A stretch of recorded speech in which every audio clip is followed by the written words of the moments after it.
咳嗽1年多却找不出病因，76岁的李女士身心相当折磨。后诊所也有啦哈，病院也有啦，去台北看3抓的啦。今日硬扫吼，扫也无啥痰，也无啥痰烂安尼啦。透过朋友介绍，她来到大林慈济医院，医师了解病史以及凭借过往丰富经验，判断李女士气管内有异物。她这一个骨头卡在那边，其实就是一个刺激嘛。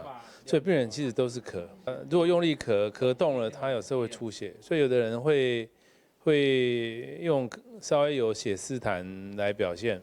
经过检查，发现李女士气管内卡有一根约4公分扁平状骨头，要取出有一定的难度。因为她会一直咳，所以那个支气管会这样动来动去，你其实不容易夹到它，所以会卡到又掉下来。 很幸运，他刚好是暂时卡在食道要进胃的那个地方，好，那顺利就把它夹出来。我甲这医生甲拄甲笑讲多谢你，安尼医生你才搞才细细才搞安食洗较好，那就甲救我性命。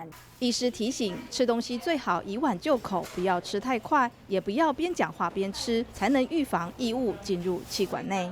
大新闻邱慧玲、林奕欣、李明峰嘉义大林报道。很多。